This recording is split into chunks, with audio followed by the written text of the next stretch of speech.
What am I? What made me who I am? I'm not sure I'm even sure who I am. Still, or is it anymore?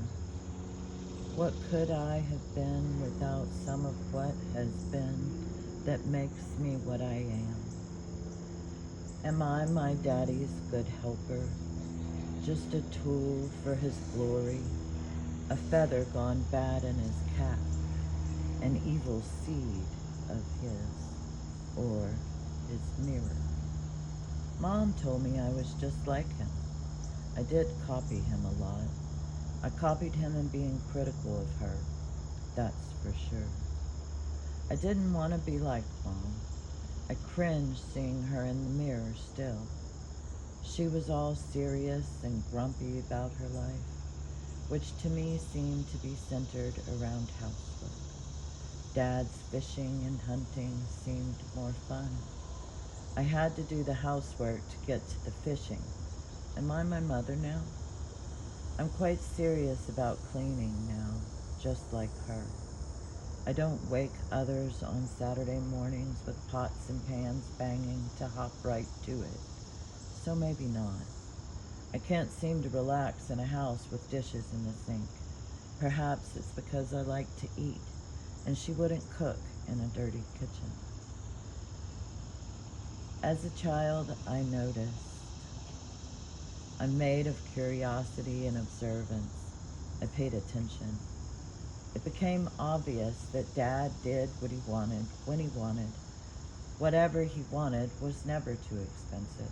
In fact, God was given credit for giving him whatever he'd come up with. So it was important he'd get his way.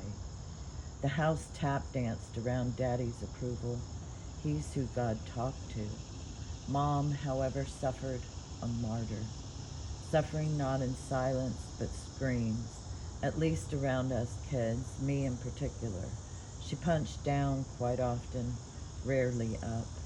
I became a scapegoat, a strong-willed child hell-bent unless broken. I'm created from James Dobson's Focus on the Family teaching, a product of satanic panic, carrying some sexual kinks and shame due to being bent over beds, spanked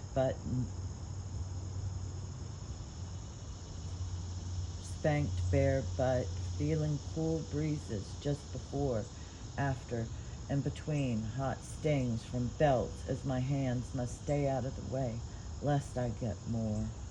Eventually I learned how not to cry, making Mama mad and Dad proud.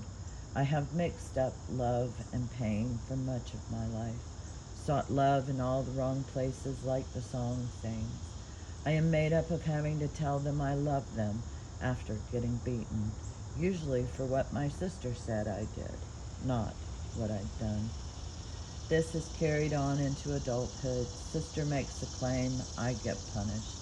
It's replayed many times with non-blood related sisters too. It seems that subconscious programming has been carried with me like an umbrella, shielding me not from abuse, but from healthy relating. I've begun changing what I am. It's been difficult. As hard as learning to navigate a boat back from 50 miles offshore, just in case Dad got stung by a wasp. What happens to me if he dies? Is it my job to protect him so I can live? I surely thought it was. That day on a glass-bottom boat in Florida while on a rare family vacation, there it was, a yellow jacket, all armed up for war. It sat still on the seat, death just waiting to take my daddy. He told me many times he was allergic, although I never witnessed an allergic reaction. Currently, far as I know, he's still breathing. He still doesn't own an EpiPen. It's taken me years to figure out this, too, must be a lie. Then, though, I was fearless. Well, not really. I was scared shitless. If I were allergic too, as I was just like your dad, it might kill me too. I was trained right, though, to sacrifice myself, like Jesus for his Father, So I put my hand over it and closed my eyes. I braced against the sting of the wasp, not of my dad. I thought he'd be proud of me. He wasn't. He was mad. Mad at my crying. I'd not had enough whoopings to beat that out of me then, so he threatened to give me another one, thinking I'd just been too stupid to move my hand, until he saw it, squished dead in my hand. Stinger still stuck. And yet he wasn't proud. I'd ruined the family vacation. I'm not made of his pride, rather disappointment, his and his God's. At some point, I embraced it. I decided that if he approved, I was doing it wrong. I went for it. Crazy wisdom. This decision flipped everything on its head. I take rejection as redirection. I've traveled. Mama died proud of me, though envious of my courage, with me at her side. I've danced with the devil in Aotearoa. He's a handsome fella, yet he's left the dance floor too. Now I set the tune. A soundtrack including Wishing You Were Here with Me on a beach in Hawaii. Yes, I've even made it to hell. Gehenna, which is Kahena on Big Island, Hawaii, and it was quite lovely. In fact, heavenly in comparison to Houston, Texas. I remind younger me, sitting there on a glass-bottomed boat as I wrap my arms around her. She's not a disappointment. I'm proud of her. That's all that matters. Now, keep going.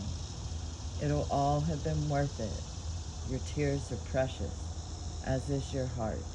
You're an earth angel on the highway today, living the heart of hospitality. Disney sucks, Annie.